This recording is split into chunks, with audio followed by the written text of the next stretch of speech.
और श्री धाम वृंदावन की पावन धरा पर स्वामी जी फिर आए, सादर आमंत्रित करने यह दास आया है। आप कितने भाग्यशाली हैं कि भगवान की कथा श्रवण करने के लिए यहाँ आए हैं। आप जानते हैं भगवान की भक्ति क्यों जरूरी है? तो आप सभी को भक्ति की परमधारा से जोड़ने वाले पूज्य महाराज श्री के चरणों में ये दास बारंबार नमस्कार करता है। अभी का कोटि कोटि नमन, आपके श्री चरणों में बारंबार नमन। पूज्य महाराज श्री सनातन धर्म की जिस प्रकार सेवा कर रहे हैं वह अद्भुत, अकल्पनीय और सराहनीय है। स्वामी जी के द्वारा इतने भक्तों को भगवान की कथा श्रवण कराकर और जो भगवान की भक्ति की चेतना जो सबके हृदयों में ये भक्ति का दीपक जो जला रहे हैं, ऐसे पूज्य महाराज जी के चरणों में दास कोटि कोटि नमस्कार करता है। और पूज्य महाराज जी की दिव्य वाणी जो उन हजारों लाखों माताओं बहनों और भक्तजनों के हृदय में जिनकी श्रद्धा सो चुकी थी, जिनका भगवत प्रेम और भगवत भक्ति सो चुकी थी, ऐसे भक्तों के हृदयों में भक्ति का दीपक जलाने का कार्य स्वामी जी ने किया है, जो अत्यधिक सराहनीय है। आज ऐसे समाज सेवकों की और ऐसे भक्तों की जरूरत है इस देश को, जहां पग पग में शास्त्रोक्त विधान देकर के और आप सभी की सेवा पूज्य महाराज श्री कर रहे हैं।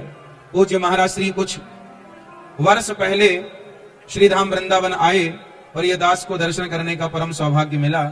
आज स्वामी जी का दर्शन करने का मुझे परम सौभाग्य मिला और श्री धाम वृंदावन की पावन धरा पर स्वामी जी फिर आए, सादर आमंत्रित करने यह दास आया है। आप कितने भाग्यशाली हैं कि भगवान की कथा श्रवण करने के लिए यहाँ आए हैं। आप जानते हैं भगवान की भक्ति क्यों जरूरी है? जैसे शरीर को भोजन और पानी की आवश्यकता होती है, उसी प्रकार हमारे आत्मा को, हमारे मन मंदिर को भगवान की कथा और भगवान की भक्ति की जरूरत होती है। शरीर चार्ज होता है भोजन से, आत्मा चार्ज होती है भगवत चिंतन से, भगवत भक्ति से। और यही भक्ति हम जीव मात्र का कल्याण करती है।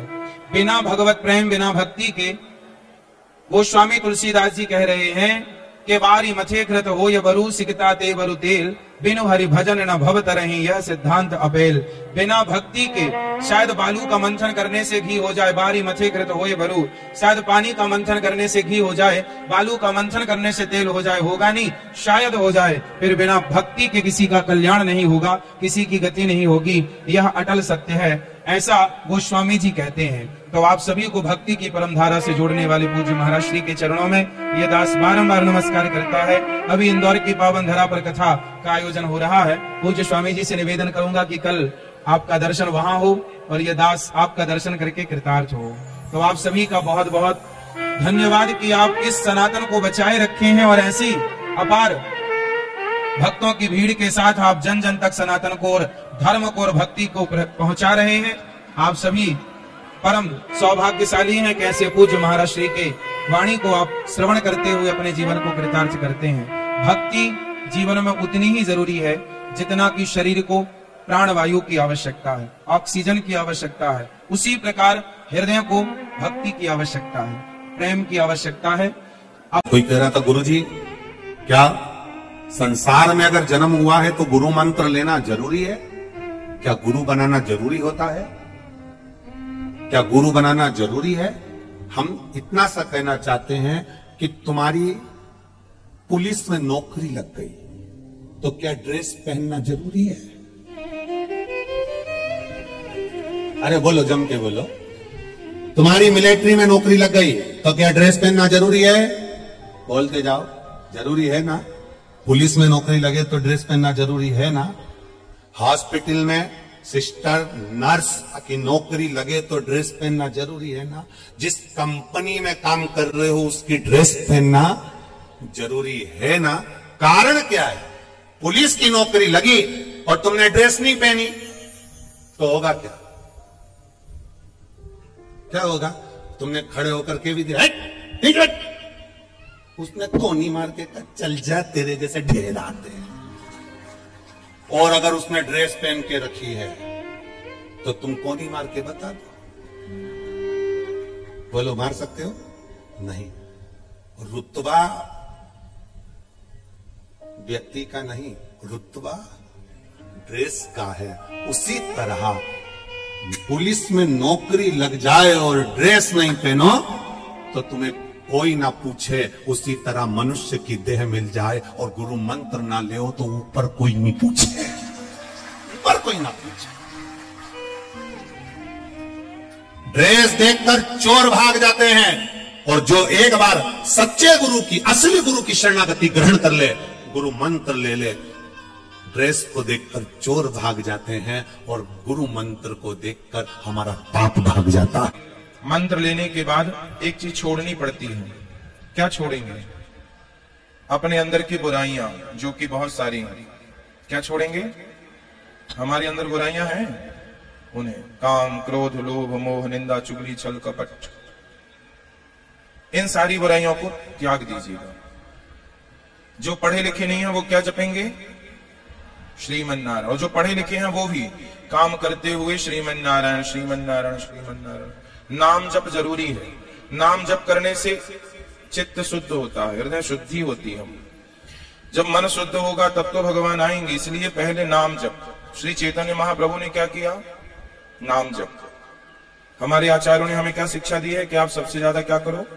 पहले नाम जप करो। नाम जप करने से क्या होगा? शुद्धि होगी। तो करेंगे ना? आज से आपके इष्ट हैं भगवान श्रीमन नारायण, वही है राम, वही है कृष्ण। एकादशी का व्रत सबको रहना है आज से। एकादशी, रामनवमी और कृष्ण जन्माष्टमी। कितने हो गए? तीनों व्रत करने हैं सबको। आज से आपकी संप्रदाय है श्री संप्रदाय। कोई आपसे पूछे आप किस संप्रदाय से हैं? पुस्तिका में सब कुछ लिखा है, पढ़ सको तो हाथ जोड़ लो। सब लोग मेरे संग बोलो, शरणागति करते हैं भगवान के चरणों में। बोलो, हे श्रीमन नारायण, हम पापी हैं, अधम हैं, नीच हैं, दुष्ट हैं, खल हैं, कामी हैं, क्रोधी हैं, लोभी हैं, हे नाथ, हम पापी हैं, जैसे हैं हम आपके हैं। हे नाथ, हमें स्वीकार कीजिए। हे प्रभु, हे पतित पावन, हे दीन बंधु, हे करुणा सागर, हे करुणा सिंधु, हम जैसे हैं आपकी शरण में। आप ही हमारी माता हैं, आप ही हमारे पिता हैं। हे नाथ, हमें स्वीकार कीजिए। और आपसे निवेदन है कि इस वीडियो को जन जन तक फैलाएं ताकि हमारी सनातनी भाई बहनों की श्रद्धा और विश्वास और अपने ईश्वर में और ज़्यादा बढ़े। तो मिलते हैं फिर एक नए वीडियो के साथ। नमस्कार, प्रणाम, जय श्री कृष्णा, जय श्री राम।